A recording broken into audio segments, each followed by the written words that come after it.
우리를 사랑하시는 자비로우신 우리 아버지 하나님, 우리 영혼을 구원해 주시고 하나님의 거룩한 자녀로 삼아주시고 영원한 하나님의 나라와 영광을 기업으로 약속해 주신 그 크고 놀라운 은혜를 인하여 진심으로 감사와 찬송과 영광을 주님께 돌립니다. 이 세상에 사는 동안에도 항상 우리와 같이 계셔서 우리의 약함을 담당하시고 우리를 진리 가운데로 인도하시고 우리를 통해서 하나님의 거룩하신 뜻을 이루시며 하나님의 영광을 받으시기를 원하시는 주님, 이 시간 우리가 주님 앞에 나와 있습니다. 우리의 마음과 생각 모두 감찰해 주시고 우리 마음속에 주님의 은혜로서 주님의 사랑으로 주님을 향한 기쁨과 감사함으로 더욱 풍성히 채워 주시옵소서. 주님의 능력의 손으로 우리를 붙잡아 주시고 주님의 성령으로 우리를 충만케 하셔서 우리가 세상의 온갖 죄와 거짓을 이기고 이 악한 세상에 살면서 하나님의 거룩한 자녀로 하나님의 영광의 빛을 나타내고 하나님께서 우리에게 주신 말씀과 영원한 생명과 소망을 우리 주변에 이르진 영혼들에게 증거해 보일 수 있도록 우리를 통해서 역사해 주시옵소서. 우리의 마음과 생활 속에 주님 보시기에 합당치 못한 것 모두 말씀으로 깨우쳐주시고 우리를 고쳐주시고 더욱 거룩하게 온전하게 만들어 주옵소서. 이 세상은 날로 험하게지고 주님 다시 오실 그날이 너무나 가까운 것을 저희 더욱 느낍니다. 이 마지막 때의 주님 앞에 우리가 마땅히 어떠한 사람이 되어야 할 것을 가르치시고 거룩한 행실과 경건함으로 다시 오실 주님을 기다리는 그 소망 중에 살 수 있도록 인도해 주시옵소서. 이 시간 우리에게 나타내고자 원하시는 주님의 말씀 각 사람 마음속에 또 채워주시옵소서. 또 이곳에 함께 참여하지 못한 우리 형제자매들 어느 곳에 있든지 일일이 주님이 보살펴 주시고 행위나 시험에 빠지지 않도록 죄에 물들지 않도록 그리고 이 세상 헛된 것에 마음이 뺏기지 않도록 더욱 주님을 가까이 하고 주님의 말씀을 사모하는 마음을 허락해 주옵소서. 이 시간 온전히 주님께 의지하면서 주 예수님 이름으로 기도드렸습니다. 아멘. 질문 있으면 질문하시고 오늘 질문이 하나도 안 왔네요. 직접 하셔도 됩니다. 예? 못한 거예요?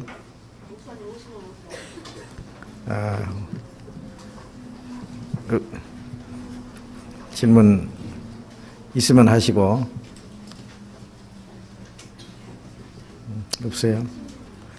예? 직접 하셔도 돼요. 있으면.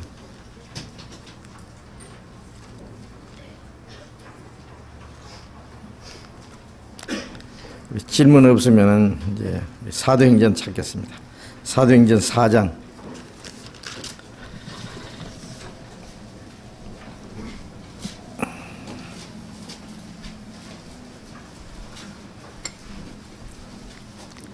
사도행전 4장 192페이지 신약성경 192페이지 사도행전 4장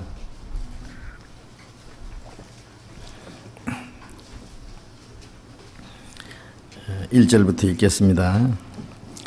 사도들이 백성에게 말할 때에 제사장들과 성전 맡은 자와 사도개인들이 이르러 백성을 가르침과 예수를 들어 죽은 자 가운데서 부활하는 도 전함을 싫어하여 저희를 잡음에 날이 이미 저문 고로 이튿날까지 가두었으나 말씀을 들은 사람 중에 믿는 자가 많으니 남자의 수가 약 5천이나 되었더라.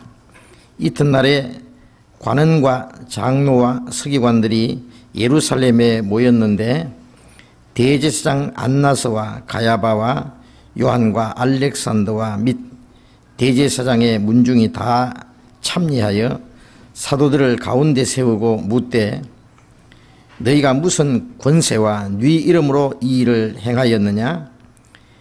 이에 베드로가 성령이 충만하여 가로되 백성의 관원과 장로들아, 만일 병인에게 행한 착한 이 일에 대하여 이 사람이 어떻게 구원을 얻었느냐고 오늘 우리에게 질문하면 너희와 모든 이스라엘 백성들은 알라.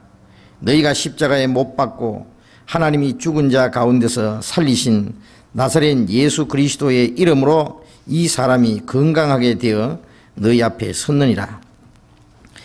이 예수는 너희 건축자들의 버린 돌로서 집 모퉁이의 머릿돌이 되었느니라.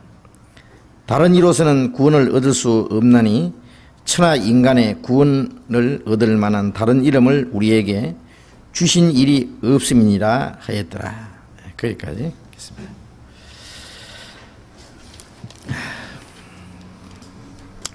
우리 사도행전 수요일 공부를 시작을 했는데 항상 질문하는 일이 많아서 우리 빨리빨리 진도가 나가지를 않습니다.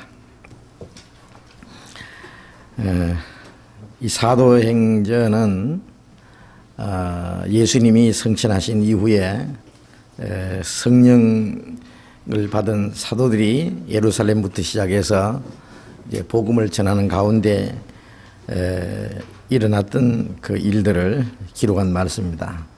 사도행전이라기보다도 성령행전이라고 하는 것이 더 옳으라고 생각합니다. 성령께서 사도들을 통해서 역사하신 일입니다. 예수님의 생애는 하나님이 예수 그리스도를 통해서 역사하신 그 일이고, 또 예수님이 가신 이후에 성령님은 사도들 속에서 역사하시는 주님입니다. 그래서 내가 가면은 너희를 고아와 같이 버려두지 않고 다시 오리라고 말씀하셨는데, 그리고 세상 끝날까지 너희와 항상 함께 있으리라 바로 성령을 가르쳐 말씀하신 겁니다. 이제 읽은 말씀은 오순절 이후에 베드로가 말씀을 전해서 3,000명이 구원을 받고, 그 다음에 또 한 번 그 예루살렘에 있는 그 유대인들에게 바로 너희들이 죽인 예수를 하나님이 살리시고 그리스도와 주가 되게 하셨다. 그것을 증거하면서 이제 두 번째 베드로의 설교는 나면서부터 안전병이 된 자를 고쳐준 그 역사를 통해서 이스라엘 백성들에게 또 한 번 말씀을 전할 수 있는 그 기회를 얻었습니다. 그래서 나면서 안전병이 된 사람이 성전 앞에서 구걸하는 그 사람은 예루살렘에 있는 사람들은 아마 다 아는 사람일 겁니다. 근데 이 사람이 벌떡 일어나서 걷기도 하고 뛰기도 하면서 하나님을 찬송하니 이게 야단난 거예요. 그리고 이제 베드로와 요한은 우리의 능력으로 이 사람을 고친 것이 아니라 바로 너희들이 죽인 예수 그리스도께서 하나님이 그를 살리셨고 바로 그 예수님의 이름이 이 사람을 낫게 했다. 그래서 이제 거기서 예수님에 대해서 또 한바탕 쫙 말씀을 전하는데, 역시 구약 성경에 있는 그 내용을 쭉 들어서 아브라함 때부터 시작해서 모든 선지자들, 그리고 모세가 나 같은 선지자 하나를 보내려는 그분이 바로 그리스도고, 그래서 구약 성경에 있는 모든 말씀들 가지고 예수님을 쭉 증거했습니다. 근데 이제까지는 그 유대인들이 잠잠고 있었어요. 그들이 십자가 못 박아 죽였던 그 예수님이 실제로 사흘 만에 살아나셨거든요. 그 무덤을 지키던 사람들이 천사가 내려와서 무덤 문을 돌을 옮겨놓고 그 위에 앉은 것을 보고 죽은 사람 같이 대했다가 도망가서 그 말을 얘기하니까 이 제사장들과 이 종교가들이 그 로마 병정들에게 돈을 주면서 너희들이 잘 때에 그 예수의 시체를 제자들이 와서 훔쳐갔다고 하라. 그 거짓말을 퍼뜨린 거예요. 그런데 그것으로서 거짓말이 먹혀 들어갔으면 좋겠는데 그 상관없이 이 제자들이 나가서 다 한대하게 전하거든요.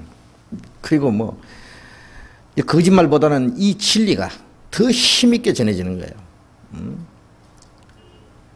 3,000명이 한꺼번에 세례를 받고 힘있게 전해지는데 이 사람들이 감히 그것을 막을 엄두를 못 냈을 겁니다. 그리고 너무 당황했을 겁니다. 그래서 그 많은 사람들이 구원을 받고 이 사도들이 담대히 복음을 전하고 있는 동안에 이 사람들은 종교가들은 입을 다물고 있었습니다.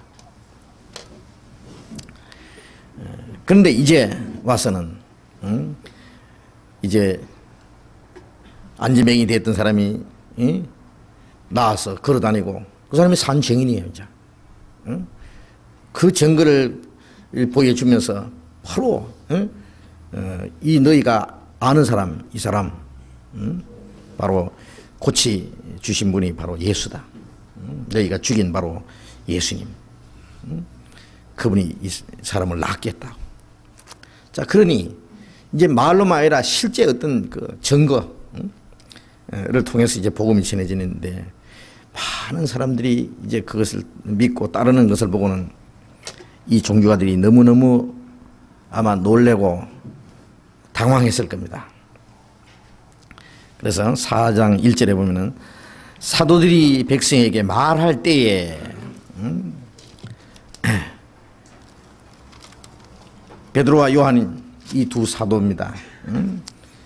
말씀을 전할 때에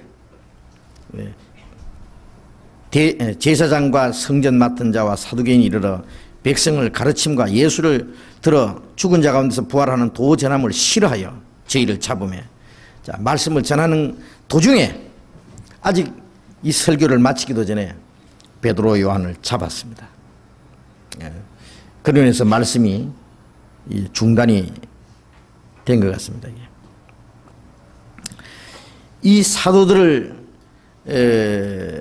잡고 이 복음의 역사를, 복음을 전하는 일을 회방하고 핍박하는 이 첫 번 사람들,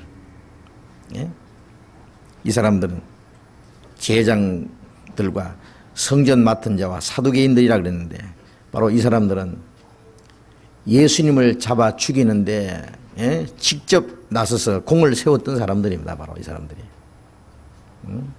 그 장본인들이 이제는 바로 이 사도들이 복음을 전하는 그 일을 지금 대적하는 겁니다.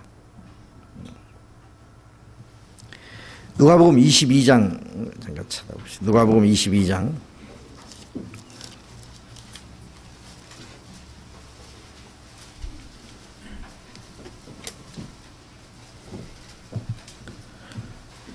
22장 4절. 이에 유다가 대제사장들과 군관들에게 가서 예수를 넘겨줄 방책을 의논하며 저희가 기뻐하여 돈을 주기로 언약하는지라. 유다가 허락하고 예수를 무리가 없을 때에 넘겨줄 기회를 찾더라. 자, 예수님의 12제자 중에 가룟 유다, 이 가룟 유다가 예수님을 배반하고 대제사장들과 군관들에게 가서, 이 군관들은 성전 맡은 사람들입니다. 바로 예수를 너에게 넘겨주겠다. 대가로 얼마 주겠느냐. 그러니까 얼마를 주기로 약속을 하고, 이제 유다는 그때부터 예수님을 넘겨줄 기회를 이제 무리가 없을 때 기회를 이제 노리고 있었습니다. 그리고 이제 52절 넘어가서 예수께서 그 잡으러 온 대제사장들과 성전의 군관들과 장로들에게 이르되 너희가 강도를 잡는 것 같이 금과 몽치를 가지고 나왔느냐? 내가 날마다 너희와 함께 성전에 있을 때에 내게 손을 대지 아니하였도다. 그러나 이제는 너희의 때요 어둠의 권세로다 하시더라. 예수님이 겟세마네 동산에서 기도하시고 마지막 잡혀가실 때에 예수님을 잡으러 온 사람들이 대제사장들과 성전 내 군관들, 성전 맡은 자들입니다. 이런 사람들 예수님을 금과 몽치를 가지고 예수님을 잡으러 왔습니다. 자, 이 사람들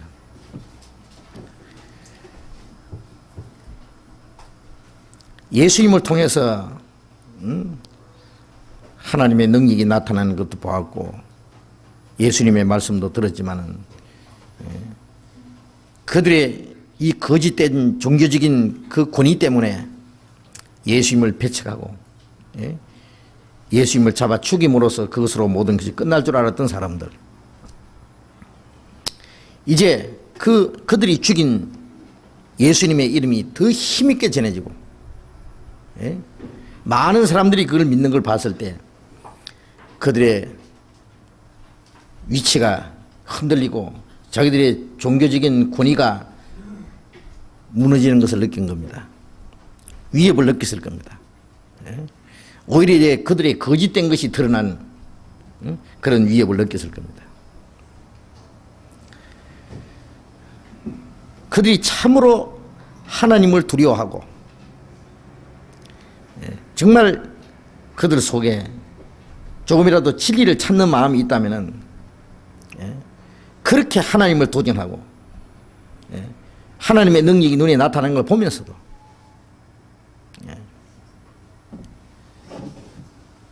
예수님이 부활하셨다는 그 군인들의 그 말을 전달받고서도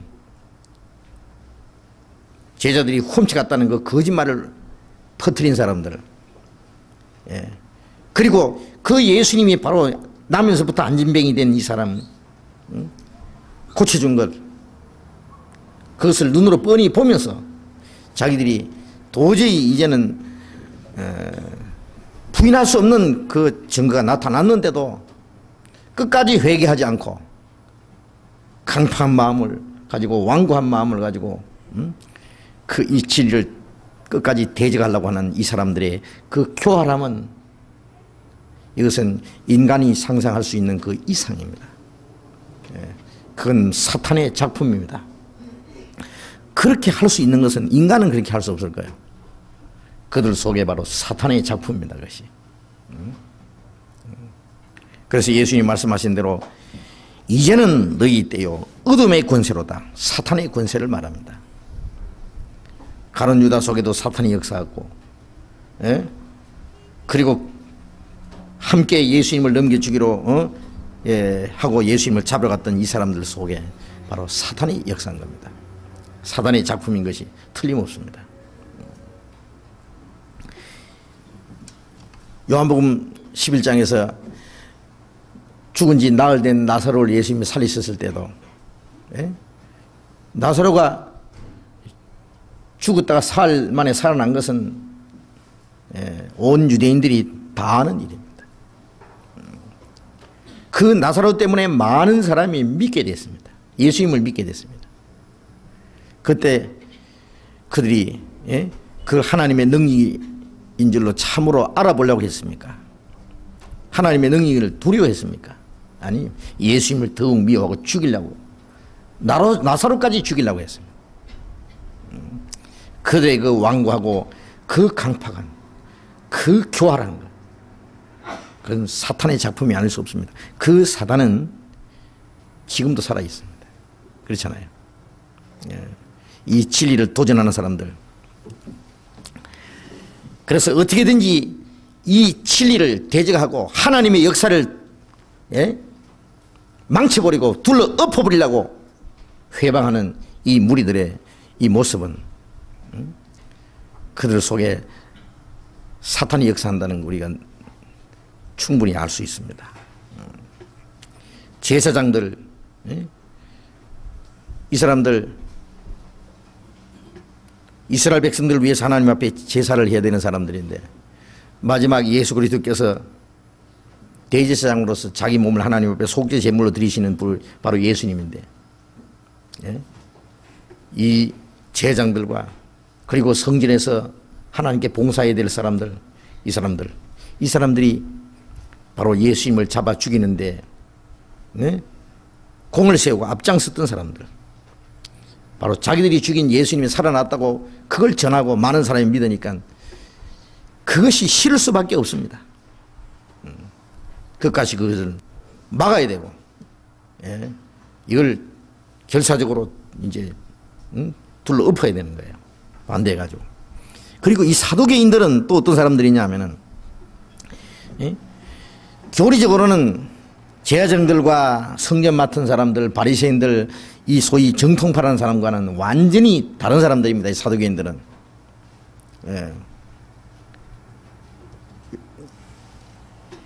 요즘 말로 하면은 이 제사장들과 성전 맡은 자들, 또 바리새인과 이 율법사들, 이런 사람들은 소위 보수주의 사람들입니다. 정통파라고 자부하는 그런 사람들이고, 이 사두개인들은 그 반대로 아주 현실주의자들, 말하자면은 육신이 이 세상에 살다가 죽으면 그만이지, 영혼이 어디 있고 천국이 어디 있고 지옥이 어디 있고 천사가 어디 있느냐, 부활이 어디 있느냐, 이런 것을 부인하는 사람들이 사두개인들입니다. 그런데 예수님이 죽었다 살아나셨다 그러니까 예수님을 죽인 사람들도 그걸 싫어하고, 부활이 없다고 주장하는 사두개인들도 그걸 싫어하고, 예수님을 반대하는 데는 이 소위 정통이라는 거하고 이단이라는 거 짝짝꿍 해가지고 예수님을 대적하는 겁니다. 이 복음을 대적하는 사도행전 4장에 다시 돌아가 봅시다. 4장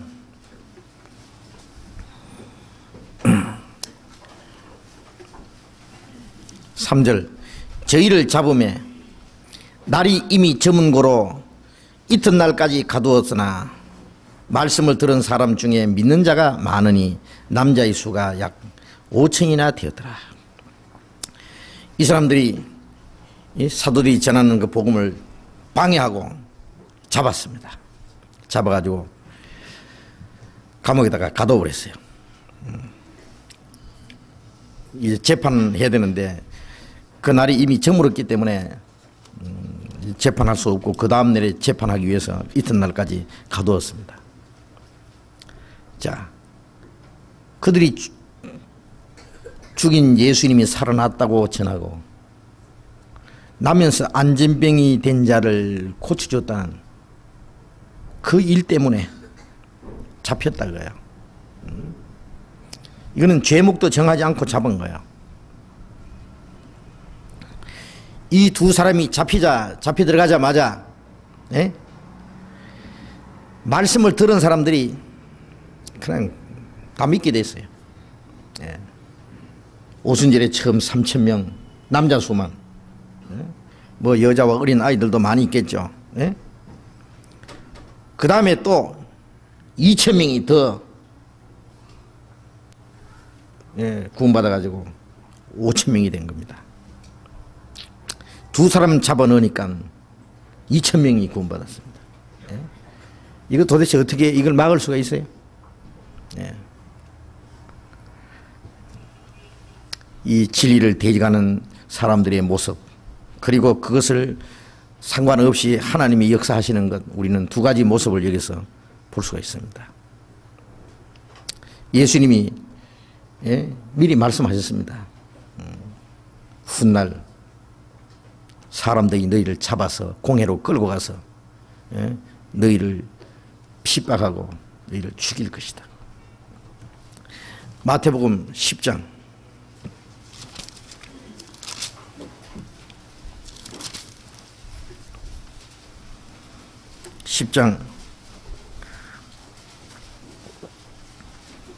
16절부터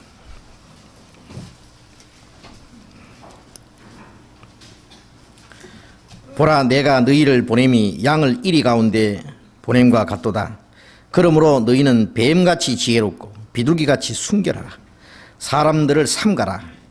저희가 너희를 공회에 넘겨주겠고 저희 회당에서 채찍질하리라. 또 너희가 나를 인하여 총독들과 임금들 앞에 끌려가리니 이는 저희와 이방인들에게 증거가 되게 하려 하심이니라. 너희를 넘겨줄 때에 어떻게 또 무엇을 말할까 염려치 마라. 그때에 무슨 말을 할 것을 주시리니 말하는 이는 너희가 아니라 너희 속에 말씀하시는 자 곧 너희 아버지의 성령이시니라. 자, 예수님이 제자들에게 미리 말씀하셨습니다. 이제 예수님이 제자들을 보내시는 겁니다. 아버지께서 나를 보내신 것 같이 내가 너희를 보낸다고. 그런데 내가 너희를 보내는 것이 양을 이리 가운데 보낸 것과 같다. 양을 이리 가운데 보내면 어떻게 되겠어요? 이리들이 잡아먹으려고 침을 흘리면서 그냥 따라다니고 어리는거리고 덤벼들겠죠. 양을 이리 가운데 보낸 것 같다. 그 당시 제자들 뿐이겠습니까? 지금도 마찬가지입니다. 이리 때는 우리 주변에 얼마든지 있습니다. 그러므로 너희는 뱀같이 지혜롭고 비둘기같이 순결하라.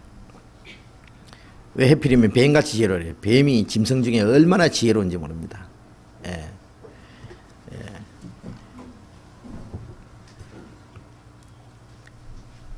뱀을 통해서 하와를 꼬였습니다.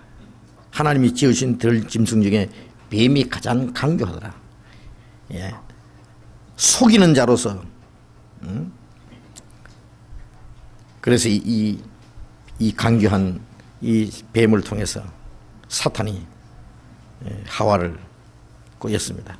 아마 생각건데 에덴 동산에 하와를 꼬였던 그 뱀은 지금과 같은 건 징그러운 모습은 아닌 것 같아요. 모양이 달랐을 것 같아요. 왜냐하면 거기 이용된 이후에 하나님이 뱀에게 너는 이제 배로 기어다니라. 그전에는 배로 안 다니는 것 같아요. 그 모양이 아마 어떻게 아름다웠는지 모릅니다. 이 사탄이 나타날 때 아주 징그럽고 끔찍하게 나타나면 아마 사람들은 안 믿을 거예요. 너무나 아름다운 모습으로 다정한 모습으로 나타날 겁니다. 그런데 기어코 하나님의 말씀을 배반하도록 만드는 지혜가 있습니다. 지혜라는 것은, 이 뱀의 지혜는요, 어떻게든지 꼬셔가지고 선악과를 따먹도록. 뱀은 하와를 꼬이고 하와는 아담을 꼬이고 기어코 따먹도록 해서 하나님과 이간시키는. 근데 지혜는 뱀과처라는 말은 뭐예요? 그 뱀에게 속은 사람들을 우리는 어떻게든지 꼬셔가지고 생명과를 따먹도록 해야 돼요. 그것도 지혜입니다. 그렇잖아요? 그 지혜는 뱀에게 빼야 됩니다. 비둘기같이 순결하라는, 깨끗하게, 비둘기가 얼마나 순결한지, 비둘기는 일부 일처 주의를 꼭 지킨답니다. 아주 깨끗하게. 우리가 이 세상에서, 이 악한 세상에서 하나님의 지킴을 받고, 그리고 하나님이 우리에게 맡기신 일을 하기 위해서는 하나님의 지혜를 우리가 가져야 되고, 하나님의 지혜로서 우리가 올바로 복음을 전해야 될 것이고, 그리고 순결해야 됩니다. 그 성령이 역사할 수 있는, 성령은 비둘기로 모습으로 나타난 것은 깨끗한 성령.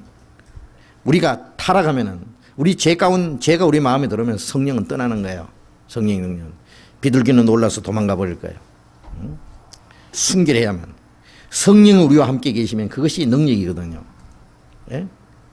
이리 가운데 있는 양이 하나님의 능력이 아니면은 그 이리를 어떻게 이기겠어요? 사람들을 삼가라.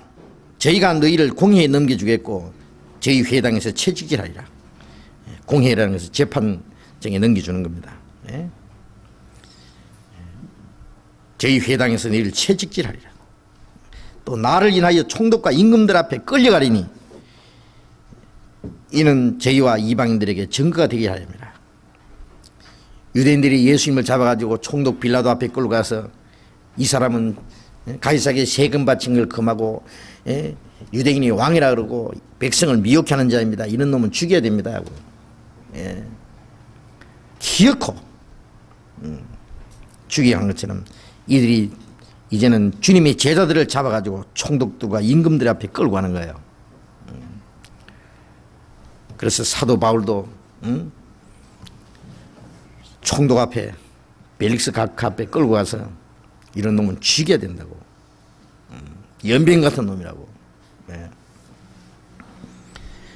그러나 그것이 저희와 이방인들에게 총독들 앞에서나 임금들 앞에서나 그리고 이방인들에게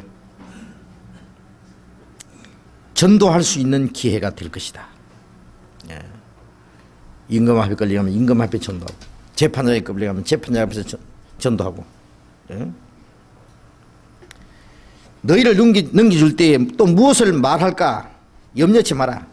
무슨 말을 할까 걱정하지 말아요. 그때 그 무슨 말을 할 것을 주님이 주신다. 말씀하는 분은 너희가 아니라 성령이다. 자, 이 유대 종교가들이 교활한 유대 종교가들이 잡아가지고 때리고 말하지 마라 그래도 그러면 이제 죽을까봐 겁나서 딱 입 봉하고 그것으로 끝날 줄 알았는데 더 큰 소리 치는 거예요.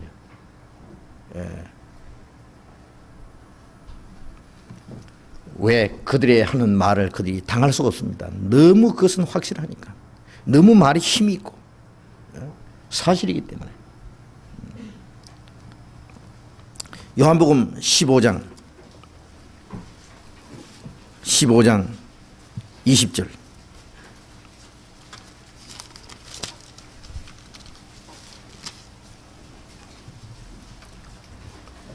15장 20절 같이 읽어봅시다.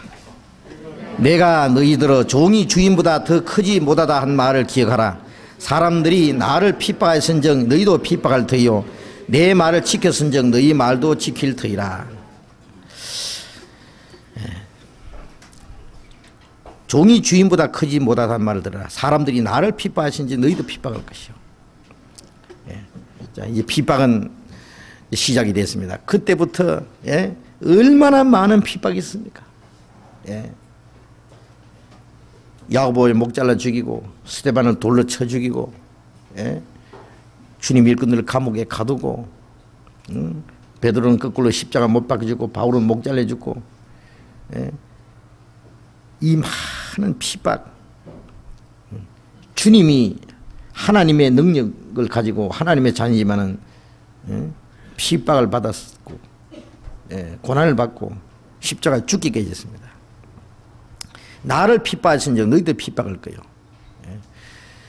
그리스도인들이 욕을 얻어먹고 고난을 받고 그로 인해서 억울한 일도 당하고 쫓겨나기도 하고 매도 맞고 감옥에 갇히고 죽임을 당할 때에 우리는 왜 하나님의 능력이 우리와 같이 계시면 이렇게 핍박을 받도록 두실까 하는 그런 생각을 할 수 있겠지만은 그건 주님이 우리에게 허락하시는 겁니다.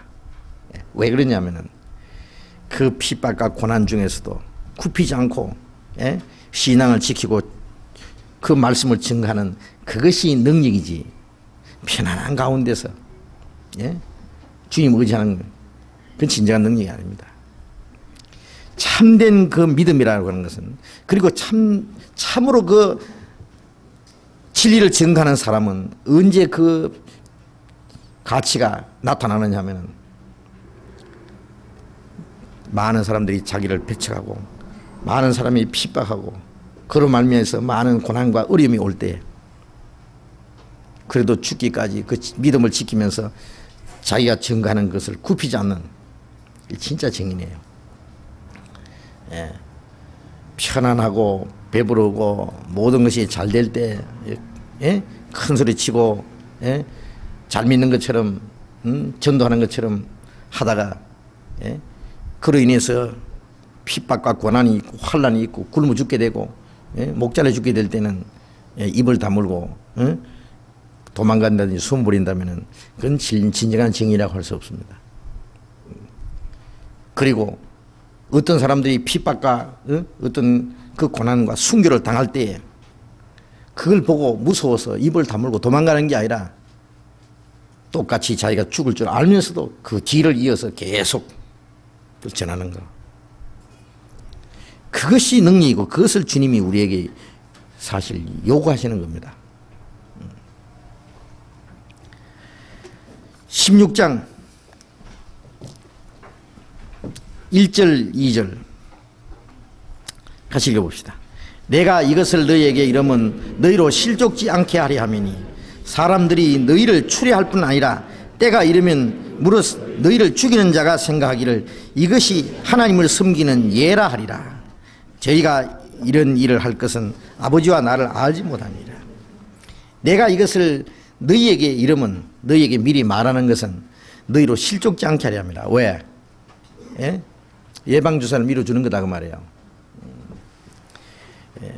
하나님이 같이 계시고 하나님의 능력이 우리와 함께 계시기 때문에 그런 일을 안 당할 줄 알고 있다가 갑자기 당하면은 실족하거든요.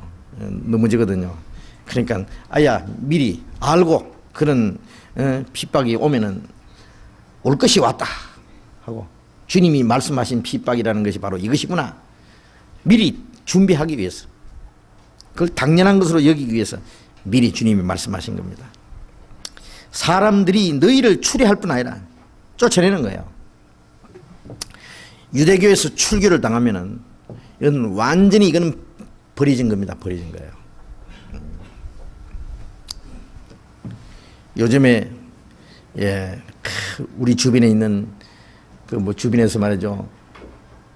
하나님의 이름을 빙자해 가지고 사기치는 소위 뭐 교주니 뭐 내가 정도령이니 또 내가 무슨 계시를 받았느니 능력이 있어 가지고 뭘 병을 고치느니 자기를 통해서 무슨 하나님의 계시가 나타나느니 별소리 하면서 사람을 속이는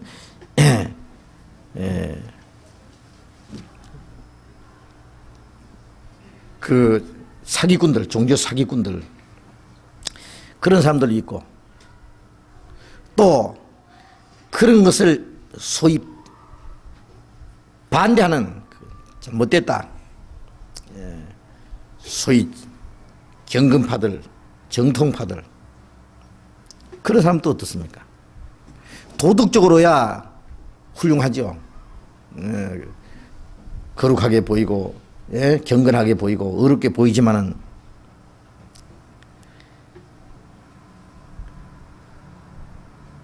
그 사이비 종교를 핍박한다는 사람들이 그것도 자기들 눈에 잘못 보이고 올바로 복음 전하는 사람들도 잘못 보기 때문에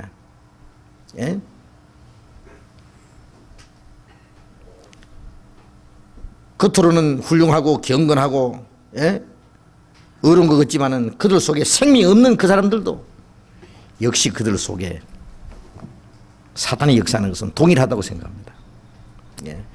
저질적으로 나타나는 그들 속에 역사하는 마귀나 경건한 종교가들 속에 역사하는 마귀나 사두개인 속에 역사하는 마귀, 죄인들 속에 역사하는 마귀, 그리고 높은 위에서 거룩한 모습을 한 제사장들과 율법사들, 종교가들 속에, 장로들 속에 역사하는 마귀는 같은 마귀입니다. 그냥 출기시키는 거예요. 쫓아내는 거예요. 그냥. 그 당시 정통파 유대 종교에서 쫓겨나면은 갈 곳이 없습니다. 요한복음 9장에 보면 남에서부터 소경된 사람 예수님이 자기를 고쳐줬다고 끝까지 증거하다가 그냥 유대인들이 쫓아내버렸어요. 출교시킨 거예요. 유대인들이 쫓아내니까 예수님이 딱 만나줬습니다. 사람이 쫓아내면 주님이 영접해 줍니다. 나는 문이니 누구든지 나로 말미암아 들어가면은 구원을 얻고 또 들어가면 나오면 꼴을 얻으리라. 여기서 우리 한 가지 주님께로 들어가면서 인간에게서는 나오면서,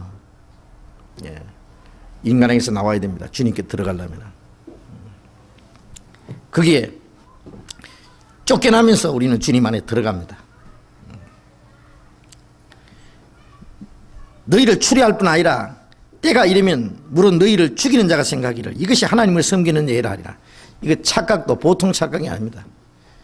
너희를 죽이는 자가 생각이를 이것이 하나님을 섬기는 일이다. 사울이라는 사람 예수님을 믿기 전에 스데반을 돌로 쳐 죽일 때 선동한 사람이에요. 예수님 믿는 사람들 모조리 잡아가지고 죽이고 옥에 넘겨주는 거, 그게 하나님께 대한 열심이라고 그랬어요. 열심으로는 교회를 핍박했다 그랬어요. 교회를 핍박하는 것이 하나님께 대한 충성이라고 생각했어요. 십자가에 못 박혀 죽은 이 예수를 그리스도라고 하는 놈들은 바로 그리스도를 못 하는 놈들이니까 이놈들은 다 죽여야 된다. 그것이 하나님께 대한 열심인 줄로 생각을 했다고 말이에요. 이것이 하나님을 섬기는 예라리라. 저희가 이런 일을 할 것은 아버지와 나를 알지 못함이라. 하나님을 알지 못했기 때문에, 진리를 알지 못했기 때문에. 이것은 지금도 마찬가지입니다. 자, 이상하게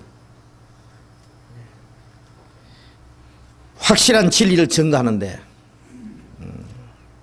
자기들은 도저히 그걸 부인할 수 없는데도 그걸 대적하고 핍박합니다.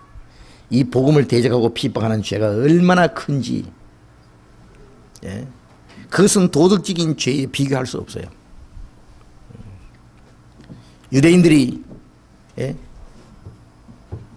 전 세계 뿔뿔이 흩어져서 가는 곳마다 죽임당하고 그렇게 환난당한 것은 십계명을 범한 죄입니까? 11조 띠먹은 죄입니까? 간음은 죄입니까? 도질한 죄입니까? 그리스도를 배척한 죄죠. 모든 죄는 사함을 받되 성령을 해방하는 자는 오는 세대에도 사함을 받지 못하리라. 주님을 대적하는 죄, 주님이 가신 이후에 성령이 하시는 역사를 대적하는 이 죄는 사함을 받지 못하는 겁니다. 그건 도덕적인 죄에 비교할 수가 없지 큰 죄입니다. 도덕적으로는 비록 훌륭하다고 할지라도 만일 그 사람이 이 복음을 대적한다면 그건 하나님 앞에 가장 큰 죄를 범하는 사람이라고 할 수 있습니다. 예수님 시대의 종교가들도 그랬고 사도 시대도 그랬고 지금도 마찬가지입니다. 복음을 대적하는 사람들 와서 들어보라고, 뭐 잘못된 거냐고 들어올 것도 없대요.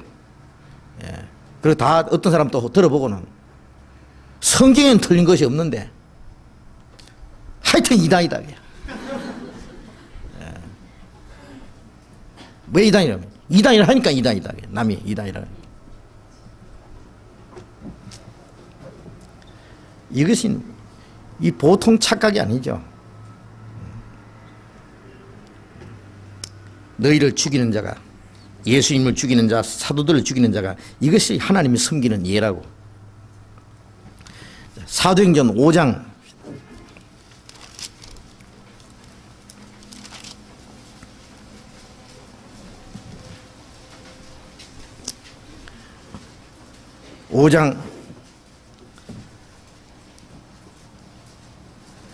41절 같이 읽어봅시다. 41절 사도들은 그 이름을 위하여 능력 받는 일에 합당한 자로 여기심을 기뻐하면서 공의 앞을 떠나니라. 이게 사도들이 잡혀가서 시큰 얻어맞았습니다. 예수 이름으로 말하지 마라. 그래서 쫓아내 보냈습니다. 사도들은 거기서 슬퍼하고 답답해하고 하나님을 원망한 것이 아니라 그 이름을 위하여 능력받는 일에 합당한 자로 여기심을 기뻐하면서 공의 앞을 떠나니라. 그 주님의 이름을 위하여 능력받는 일에 합당한 자로 여기심을 기뻐하면서, 주님의 이름을 위해서 핍박을 받고 고난받는 것은 아무에게나 주어지는 특권이 아니에요. 그렇죠? 어떤 사람 일부러 숨겨 당해보려고 자기 잡아 죽일 사람 찾아다닌다 그러는데요. 순교 당하려고 찾아다닌다고 되는 게 아니에요. 순교도 자기 있어야 순교 당해요. 순교기 당하기 전에 정말 주님 앞에 확실한 믿음과 주님 위해서 사는 삶이 있어야 핍박도 당하고 순교도 당하지. 주님 앞에 확실한 믿음도 없고 올바로 살아가지도 못한 사람이 무슨 핍박이 있고 무슨 순교를 당할 수 있겠어요. 살아도 주를 위해서 살고 죽어도 주를 위해 죽나니. 주를 위해서 사는 사람이 주를 위해서 죽을 자격도 있고 주를 위해서 죽을 각오가 된 사람이 주를 위해서 살 수 있는 힘도 있을 겁니다. 주님의 이름을 위하여 능욕받는 일에 합당한 자로 여기심을 하나님이 여겨주시는 것을 기뻐하면서 공의 앞을 떠나니라. 주님의 이름을 위해서 핍박받는다는 것이 얼마나 영광입니까? 그걸 기뻐했다고 되어 있습니다. 기뻐하고 즐거워라. 하늘에서 너희 상이 큼이라. 너희 전에 있던 선지자를 이같이 핍박했느니라. 선지자와 같은 상을 받는 거예요. 대우를 받는 거예요. 여러분 어떤 사람 뭐 좀만 핍박받고 이 믿음 때문에 말이죠. 그 핍박이 자기 가족을 통해서 오는 수도 있고 친척을 통해서 오는 수도 있고 친구를 통해서 오는 수도 있고 주변에 있는 사람들 통해서 별별 사람들 통해서 옵니다. 어떤 모양으로든지. 그런 거 올 때에 기뻐하고 즐거워해야 되는 거예요. 그렇게 내가 진리를 위해서 핍박받을 수 있다고 하는 거. 그런 자격을 그 위치를 주신 하나님께 감사해야 된다고 말입니다. 탄식할 게 아니라 답답해할 게 아니라 그래서 점점 더 당당해지는 거예요. 사도행전 4장에 다시 넘어가 보겠습니다. 5절 이튿날에 관원과 장로와 서기관들이 예루살렘에 모였는데 대제사장 안나스와 가야바와 요한과 알렉산더와 및 대제사장의 문중이 다 참여하여 사도들을 가운데 세우고 묻되 너희가 무슨 권세와 네 이름으로 이 일을 행하였느냐. 여기 높은 사람들 다 모였습니다. 그 전날 밤에 가두었던 이 베드로와 요한을 끌어내놓고 이 유대의 관원들, 장로들, 서기관들 이 사람들이 예루살렘에 모였습니다. 바로 하나님을 섬기는 거룩한 성 예루살렘, 바로 하나님께 제사 드리는 그 예루살렘. 그러나 이제 예수님이 예루살렘 보시면서 예루살렘아 선지자들 죽이고 네게 파송된 자를 돌로 치는 자야. 암탉이 새끼를 날개하려 모음같이 너희를 모래한 일이 몇 번이냐. 그러나 너희가 원찬했도다. 보라 너희 집이 황폐하여 버림받으리라. 예루살렘을 향해서 눈물을 흘리시던 주님, 그 예루살렘에 있는 자들은 바로 그런 일을 계속하는 겁니다. 그 예루살렘, 그 거룩한 성에 모여가지고 제사장 안나서 예수님을 잡아갔던 종교재판에 있던 이 가야바, 그의 이 제사장들의 문중이 다 모였습니다. 이 거룩한 무리들이. 그래서 사도들을 가운데 세우고 종교재판하는 거예요. 너희가 무슨 권세와 네 이름으로 이 일을 행하였느냐. 이 사람들이 몰라서 묻습니까? 아마 내가 이런 질문을 받았을 때 받았다면 그렇게 이놈들아 몰라서 묻냐? 보면 몰라 그래. 예수님이 그 남에서 속임된 사람 예수님이 눈 띄어줬어요. 그 속임됐다가 눈 뜬 사람에게 누가 네 눈을 띄어줬느냐 그랬어요. 그 부모 불러다가 이 사람이 당신 아들 맞냐? 날 때부터 속임으로 난 거 맞냐? 맞다고. 어떻게 눈 떨어졌냐?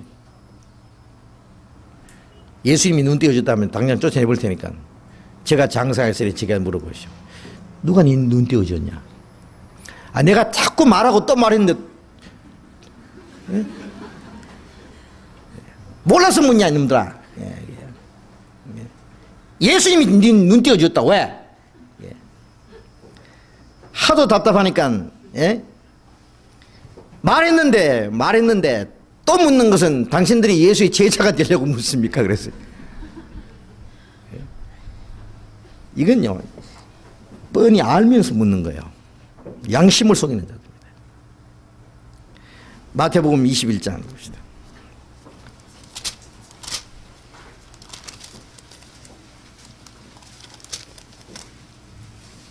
(21장) 23절.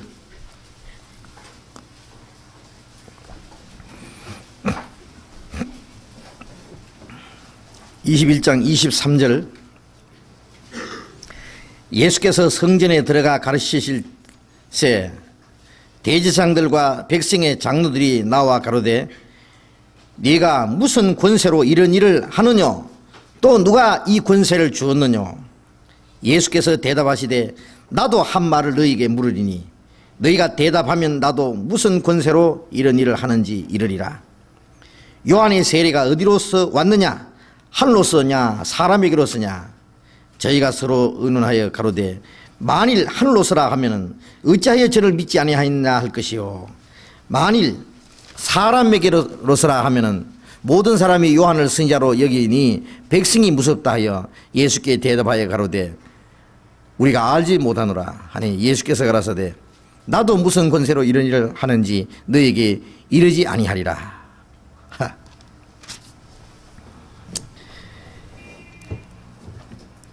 예수님이 많은 이적을 행했습니다.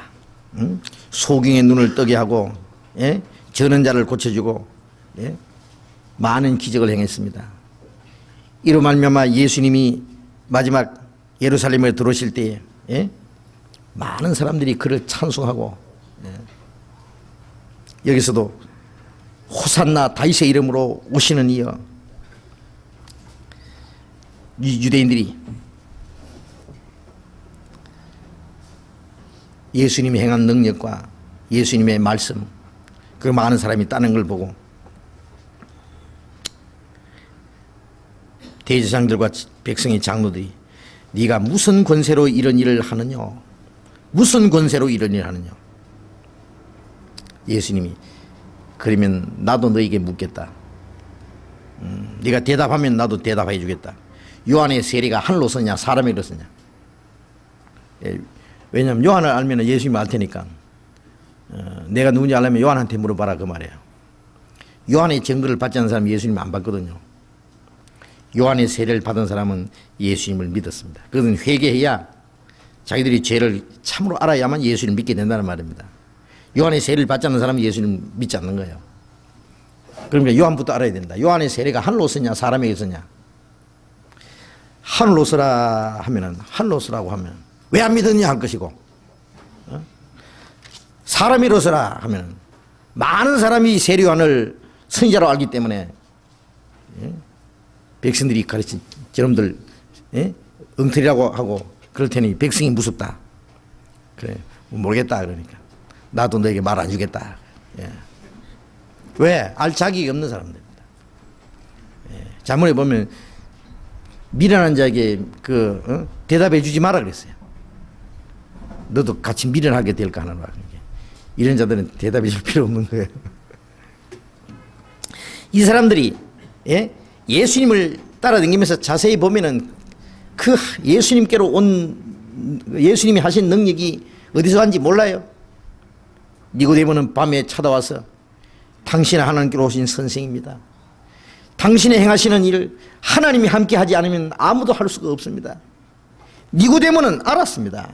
조금 양심적으로 생각하면은 예수님을 그리스도라는 것까지는 몰라도 예수님이 행하시는 능력이 하나님께로 왔다는 것 그쯤은 알 수 있어요. 니고데모는 그걸 알았습니다. 그렇기 때문에 니고데모는 결국 예수님을 믿었습니다. 그런데 이 사람들 또 나면서 안전뱅이 된 사람을 베드로와 요한이 일으켰는데 무슨 권세로 이 일을 하느냐. 이걸 베드로가 미리 이야기했습니다. 벌써 이들이 묻기 전에 너희들이 죽인 예수님 하나님이 살리시고 그 예수의 이름이 이 사람을 낫게 했다. 예수로 난 믿음이 이 사람을 오늘 성하게 했다고 얘기했는데 뭐 또 물어요. 예?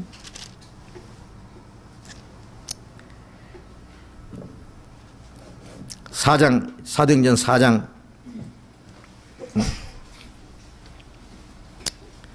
7절 사도들을 가운데 세우고 묻되 너희가 무슨 권세와 네 이름으로 이 일을 하였느냐. 이에 베드로가 성령이 충만하여 가로되 백성의 관원과 장로들아 만일 병인에게 행한 착한 일에 대하여 이 사람이 어떻게 구원을 얻었냐고 우리에게 오늘 우리에게 질문하면 너희와 모든 이스라엘 백성들은 알라. 너희가 십자가에 못 박고 하나님이 죽은 자 가운데서 살리신 나사렛 예수 그리스도의 이름으로 이 사람이 건강하게 되어 너희 앞에 섰느니라. 똑같이 얘기합니다. 너희들이 죽인, 예? 너희들이 십자가에 못 박고, 예. 너희와 모든 이스라엘 백성들은 알라. 제장들과, 예? 이 거룩한 종교가들, 서기관들, 바리새인들, 이 무리들, 그리고 뿐만 아니라 이스라엘 백성들 알라. 너희가 십자가에 못 박았다. 이거는 너희는 하나님의 독생자를, 그리스도를 십자가에 못 박아 죽인 자들이다. 또 한 번 지적하는 겁니다. 너희가 십자가에 못 박고 하나님이 죽은 자 가운데 살리신 나사렛 예수 그리스도의 이름이 이 사람을 건강하게 되었다. 너희 앞에 섰다. 그러니까 네 권세냐? 하나님의 권세다. 예수 그리스도의 이름이다. 예? 네 권세와 네 이름이냐? 하나님의 권세와 예수 그리스도의 이름으로 이런 일을 했다 그 말입니다. 자, 얼마나 당당합니까? 예? 하나님의 권세와 예수님이 하늘과 땅의 모든 권세를 내게 주셨다. 그는 심판하는 권세를 받았습니다. 하늘과 땅의 모든 권세를 받았습니다. 음부를 다스리는 권세도 받았습니다. 예. 바로 그 권세를 가지고 말하는 겁니다. 누가복음 12장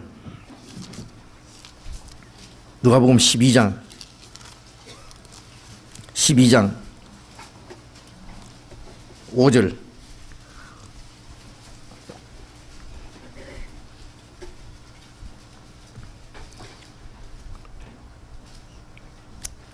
(4절) (5절) 같이 읽어봅시다.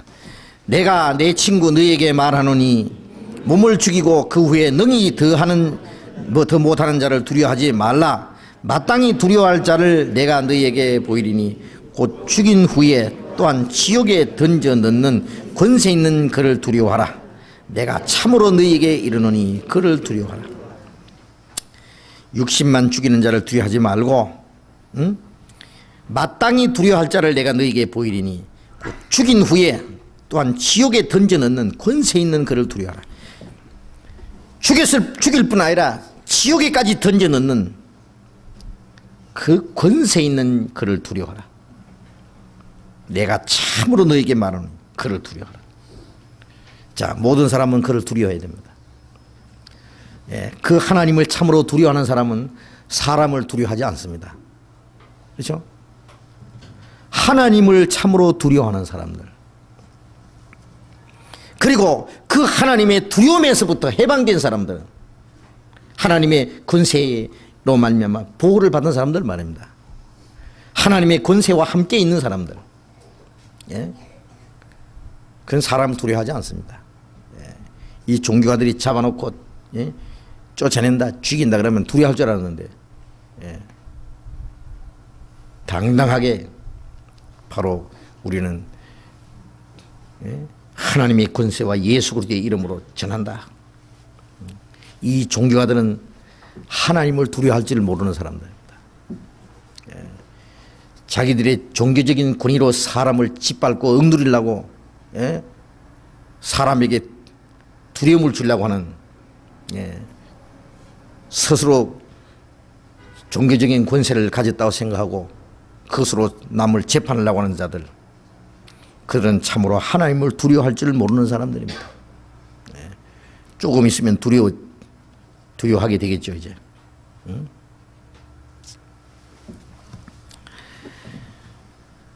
그 다음에 사도행전 다시 봅시다. 사도행전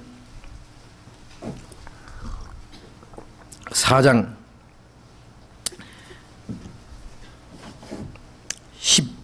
11절. 이 예수는 너희 건축자들의 버린 돌로서 집 모퉁이의 머릿돌이 되었느니라. 이 예수는 너희 건축자들의 버린 돌로서 집 모퉁이의 머릿돌이 되었느니라. 여기서 베드로는 또 한 번 놀라운 진리를 말씀합니다. 너희 건축자들의 버린 돌이는, 너희라는 것은 이스라엘 백성들은 하나님을 집을 건축해야 될 사람들이었습니다. 특별히 그 종교가들, 하나님의 집을 세워야 될 사람들. 솔로몬은 하나님의 성전을 지었습니다. 돌을 깎아가지고 엄청난 성전을 세웠지만 나중에 기도하기를 하늘과 하늘의 하늘도 하나님을 계시게 용납지 못하겠거든. 내가 손으로 지은 이 전에 하나님 계시겠습니까?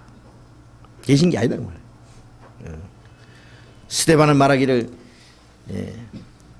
지극히 높으신 그 하나님, 하늘과 땅의 모든 것을 다스리시는 그분이 손으로 지은 전에 계시겠느냐?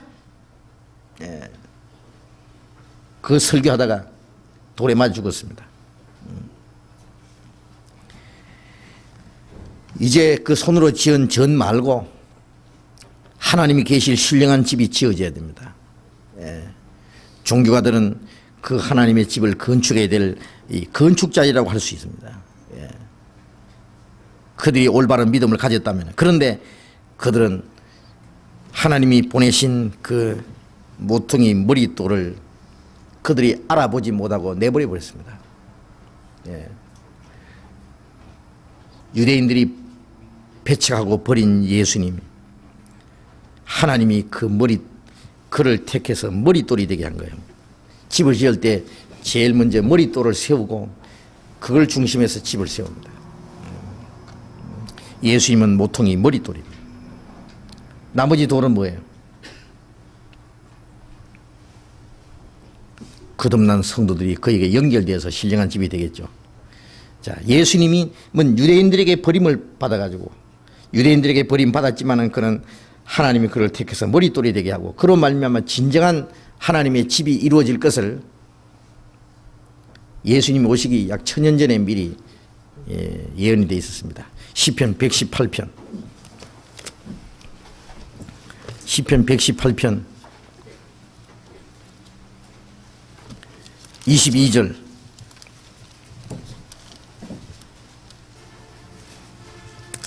22절, 23절 같이 읽겠습니다. 건축자의 버린 돌이 집 모퉁이의 머릿돌이 되었나니 이는 여호와의 행하신 것이요 우리 눈에 기이한 바로다. 이는 여호와의 행하신 일이요, 하나님이 하신 일입니다.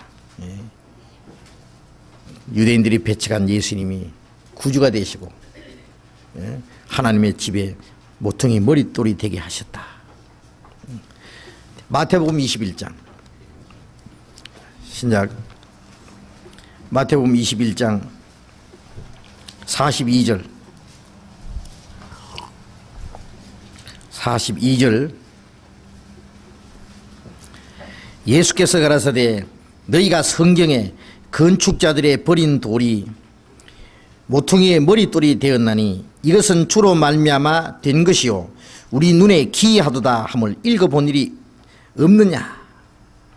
그러므로 내가 너희에게 이르노니 하나님의 나라를 너희는 빼앗기고 그 나라에 열매 맺는 백성이 받으리라.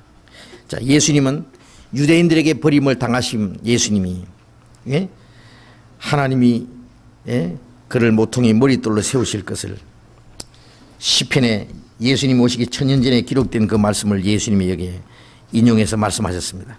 우리 눈에 기이하도다. 그러므로 내가 너희에게 이르노니 하나님의 나라는 너희는 빼앗기고 이스라엘 민족은 그들에게 주신 축복을 빼앗기고 그 나라에 열매 맺는 백성이 받으리라. 자, 이 복음이 이제 이방인에게 전해질 것을 말씀한 겁니다. 44절에 이 돌 위에 떨어지는 자는 깨어지겠고 이 돌이 사람 위에 떨어지면 저를 가루로 만들어 흩으리라. 이 돌 위에 떨어지는 자는 깨지겠고. 이 주님이 반석이죠. 모퉁이 머릿돌도 되고 이 돌 위에 떨어지는 자는 깨지고. 뭐가 깨져요?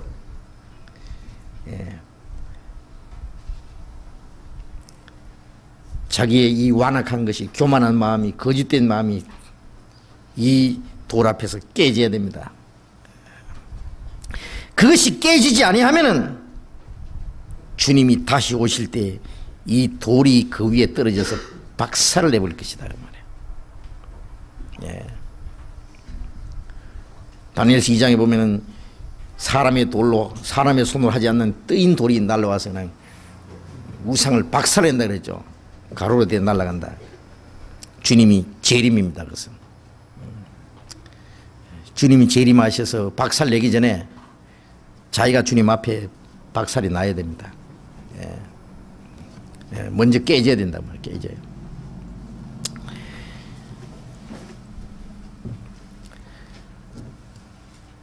베드로전서 2장을 보겠습니다. 베드로전서 2장.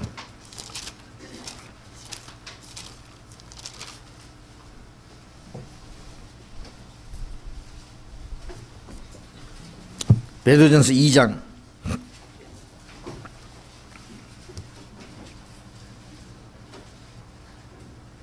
베드로전서 2장 5절 4절부터입니다. 4절 5절 같이 읽겠습니다. 사람에게는 버림바 되었으나 하나님께는 택하심을 입은 보배로운 산돌이신 예수에게 나와 너희도 산돌같이 신령한 집으로 세워지고 예수 그리스도로 말미암아 하나님이 기쁘게 받으실 신령한 제사를 드릴 거룩한 제장이 될지니라.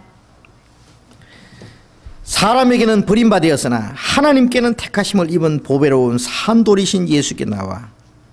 사람에게는 버림받았어요.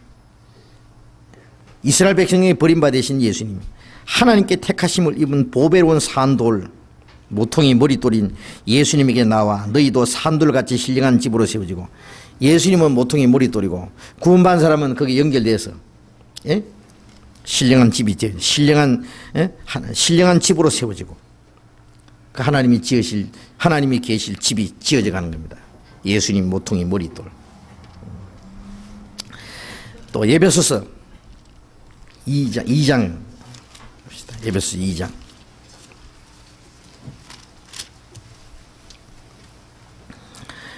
이 장 20절부터 22절까지 같이 읽어봅시다. 너희는 사도들과 선지자들의 터 위에 세우심을 입은 자라. 그리스도 예수께서 친히 모퉁이 돌이 되셨느니라. 그 안에서 건물마다 서로 연결하여 주 안에서 성전이 되어 가고 너희도 성령 안에서 하나님의 거하실 처소가 되기 위하여 예수 안에서 함께 지어져 가느니라. 사도들과 선지자들이 터 위에 세우심을 입은 자라. 예수님은 그 모퉁이 머릿돌이 되고, 우리는 산돌같이 거기서 연결하여 주 안에서 성전이 되어 갑니다. 성전.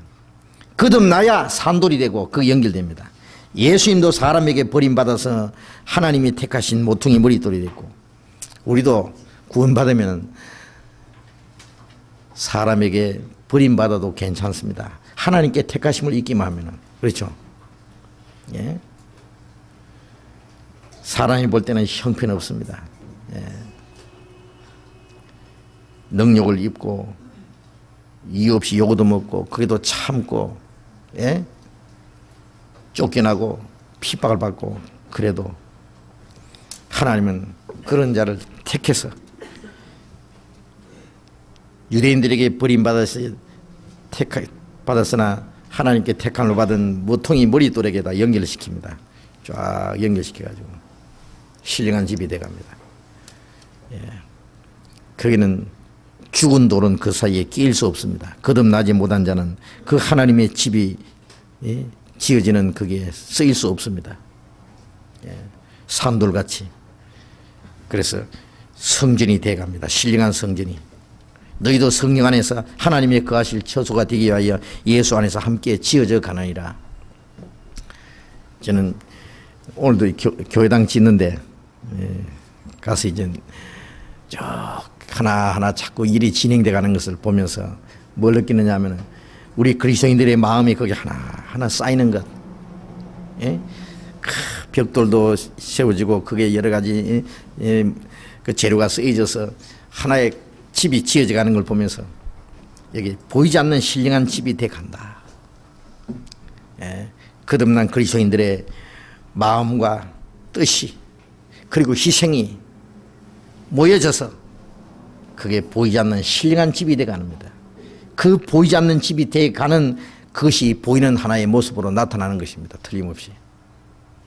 보이지 않는 것이 없으면 보이는 것이 이루어질 수가 없을 겁니다. 그 보이는 집이 지어져 가는 것은 보이지 않는 그 집이 지어가는 하나의 모습이라고도 할 수 있습니다.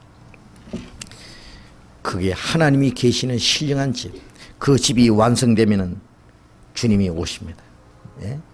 그 보이지 않는 집들, 하나님이 계시는. 거기에 우리가 쓰임을 받을 수 있다고 하는 것이 얼마나 귀한 겁니까? 그게 나도 어디에 어느 모퉁이에 바치고 있는 돌멩이가 되는지 무슨 자재가 될지 모르지만 그 하나님의 집에 나도 함께 쓰임을 받는다고는 얼마나 귀한 일이냐 그 말이에요. 우리가 이 집을 지을 때 그 마음을 좀 바쳐달라고. 그것은 꼭 집을 짓기 위한 것뿐 아니에요. 하나님의 역사가 이루어지는 그게 내가 빠지면 안 된다 그래요. 우리가 내가 빠지면 안 되죠. 나도 하나의 그 재료로서 쓰여져야 되는데 그것이 보이지 않는 집이 되어가는 하나의 보이는 모습이라고 할 수 있는데, 그렇죠? 그게 나도 하나의 재료로서 우리가 받쳐질 때 그게 쓰여지는 겁니다. 사도행전 4장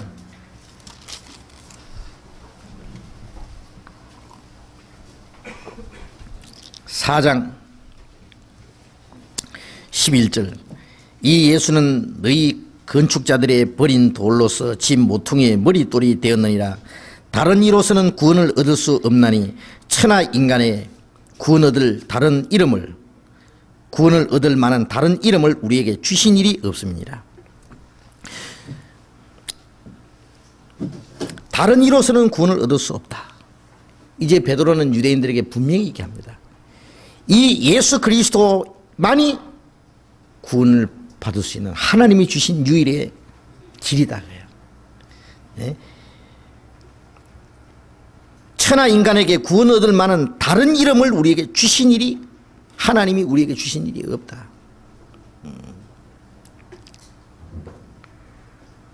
천지를 창조하지 않은 신은 하늘에서나 땅에서나 망하리라.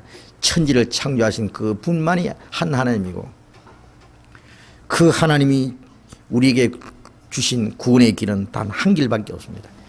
예수께서 가라사대 내가 그 길이요 진리요 생명이니 나로 말미암지 않고는 아버지께로 올 자가 없나이다.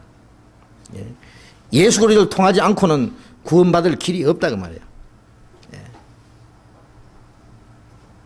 어떤 사람 석가를 통해서도 영생 얻는 길이 있는 것입니다. 석가한테 가서 물어보세요. 석가씨, 당신 어디 죽은 건너편에 갈 곳 준비해서 물어보면 뭐라 할지 압니까? 야야, 사는 길도 모르겠는데 죽는 길까지 어떻게 아냐? 틀림없습니다. 그저께 5월 1일 신문에 또 나왔습니다. 뭐라 했냐면은 그 큰 스님에 대해서 뭐라 했냐면은 인간의 그 고민, 그 인생의 문제를 어떻게 아냐, 가는 길을 어떻게 알냐, 모른다 이게요. 죄도 내가 무수한 남자와 여자를 속였다. 그 죄가 너무너무 많아서 숨이 산을 넘는다. 죄 때문에 너무너무 고민한 사람이요. 그 성철 스님이라는 양반이야. 예. 그 사람이 뭐 누더기 옷 입고 평생을 산속에 살면서 뭔 죄가 그렇게 많아서 고민했겠어요. 예. 물론 그 전에 예. 그 사람도 가정을 이루고 자식도 낳고 살았던 사람이 옛날에 과거에 그런 일이 있었던 사람이야. 그걸 버리고 산속에 들어가서 예. 그 죄를 벗어보려고. 그러나 끝까지 죄를 벗지는 못했습니다. 그리고 세상이 얼마나 허무하다는 것도 알았습니다. 이 세상은 10원짜리라고 했어요. 10원짜리. 요새 거지한테도 10원짜리 줘봐야 받는 거 안 받아요. 10원짜리 주면은 거지가 뭐라 할지 압니까? 네가 거지냐 10원짜리 받게? 예? 안 받습니다. 그러니까. 예? 근데 그 10원짜리를 이 세상 10원짜리를 그래. 박정희 대통령이 2번이나 만나러 갔다가 못 만났답니다. 당신하고 나하고 가는 길이 다른데 만나서 뭐 하랴. 예? 박정희 대통령 그 당시에 그가 한마디 호령하면은요 천지가 막 예? 떨 수밖에 없는 그런 예? 엄청난 세력을 가진 그분. 그 만난다고 하는 것은 얼마나 굉장한 영광입니까? 근데 만나지도 않았습니다. 왜? 그것도 10원짜리니까.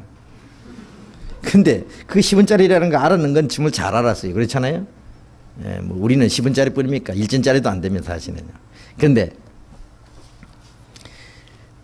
그 다음 무엇이 진정한 가치 있는 것이고 완전한 것이고 영원한 것인지 그건 못 얻은 거예요. 그거는. 허무하다는 건 알았지. 허무하지 않은 것을 몰랐는 거예요. 그걸 찾지 못하고 죽었으니 얼마나 답답한 사람입니까? 예, 나를 한번 만났으면 참.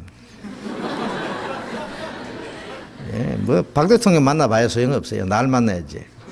나를 안 만나도 거듭난 그리스도인 만나서 대화를 했으면 무슨 길을 찾았을 텐데 그러잖아요.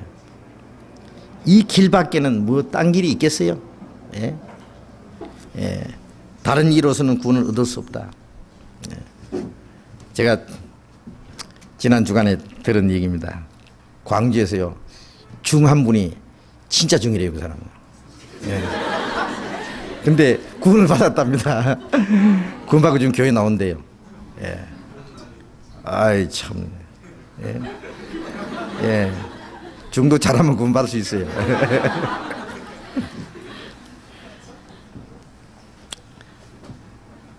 다른 이로서는 구원을 얻을 수 없다.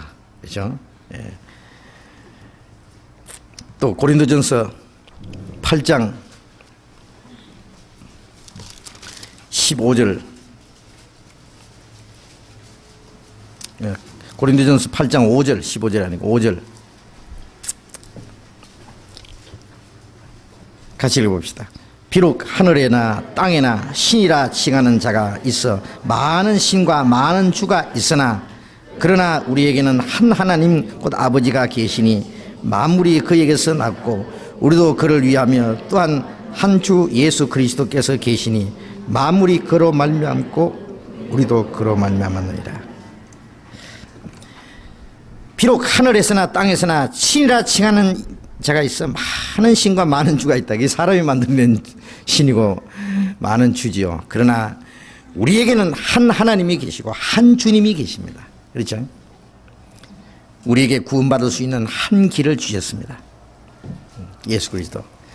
어떤 사람 다른 종교에도 혹 구원받을 수 있는 길이 없을까? 지난번에 그 대전에 있는 감리교 신학교에 신학교 교수라는 사람들, 소위 신학 박사라는 사람들 많은 거기서 목사 될 사람들 길러낸 그 신학 박사들이 뭐라고 했는지 아세요?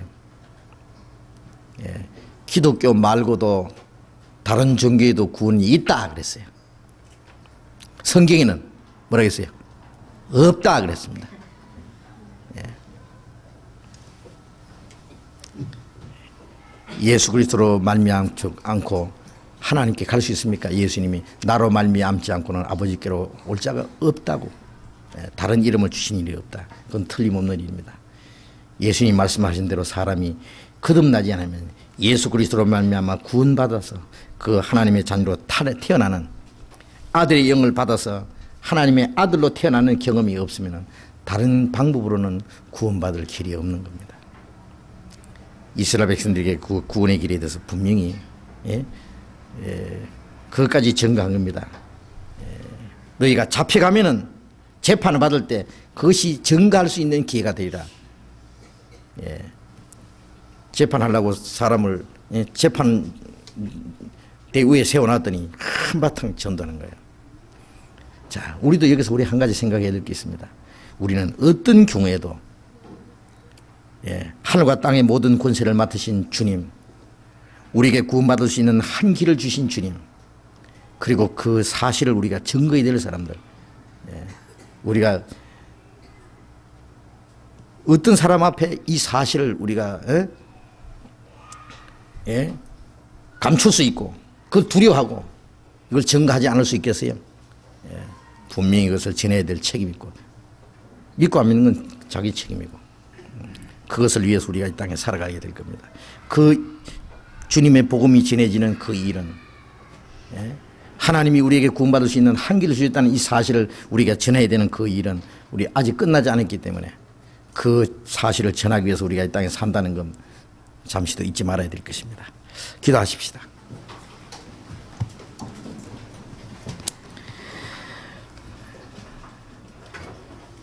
자비로우신 우리 아버지 하나님, 이 세상 많은 사람 중에서 먼저 우리를 불러주시고 하나님의 크신 사랑을 깨닫게 해주신 주님 감사합니다.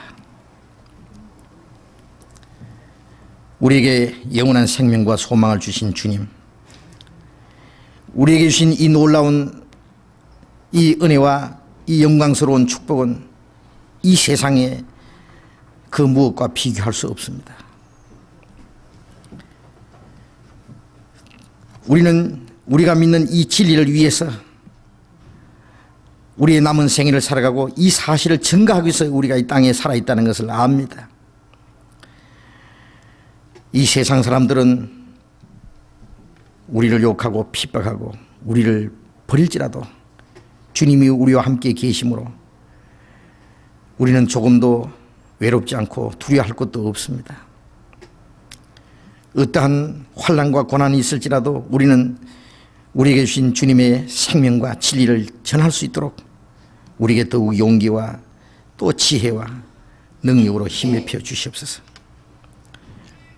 우리 주변에 아직도 이뤄진 수많은 불쌍한 영혼들, 우리의 가까운 가족들과 이웃들, 그들에게 주님을 증거해서 더 많은 영혼이 구원을 받을 수 있도록 이 땅에 하나님의 진노와 심판이 임하기 전에 더 많은 하나님의 자녀들이 탄생할 수 있도록 역사해 주시옵소서.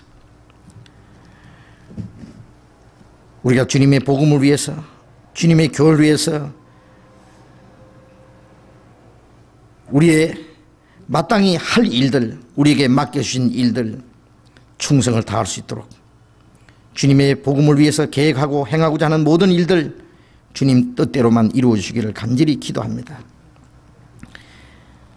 우리 가운데 한 사람도 이 거룩한 무리 가운데서 떨어지는 사람이 없도록, 이 하나님의 큰 역사에 이루어지는 사람이 없도록 주님께서 자비로운 능력의 손으로 붙잡아 주시고 주님 뜻대로 다 사용해 주옵소서. 주님께서만 오직 영광을 거두어 주옵소서. 주 예수님 이름으로 기도드렸습니다. 아멘. 광고 하실 거 있습니까?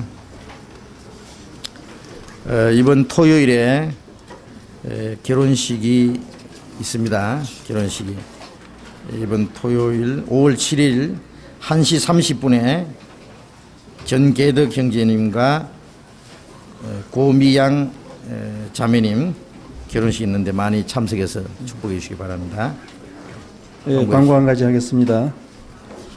내일 청년의 야유회가 있습니다. 장소는 양재동 시민의 숲에서 모이게 됐습니다. 많이 참석해 주시기 바랍니다. 가능하면은 청년들 좀 많이 참석해 주시고요. 장소는 지난번에도 가보니까 그 위치를 몰라서 많이 찾던데요. 그 지민의 숲 가다가 다리 있는데 그 주차장이 있답니다. 주차장에서 안내를 하니까 그리 모이시면 되겠습니다. 그리고 19역, 11구역, 21구역, 22구역 구역 체육대회가 5월 8일 이번 주 일요일 집회 후 오후 3시에 과천 문헌중학교에서 있답니다. 많이 참석해 주시기 바랍니다. 이상입니다. 아까 중고등부 교사 그것도 예. 그 광고를 같이 해주세요. 중고등부 학생부의 그 교사님들 아마 내일 춘천으로 따로 그 교재를 준비했던 모양인데요. 취소하고 내일 청년의 모임에 함께 교제하기로 결정했답니다. 착오 없으시기 바랍니다. 중고등부 교사들 내일 춘천에 가려고 했는데 청년의 그 야외 모임에 같이 참여할 수 있도록 오늘 저녁에 오시지 않는 분들은 다 연락해서 또 혼자서 춘천 가면 안 되니까 그렇게 연락하시기 바랍니다. 마치겠습니다.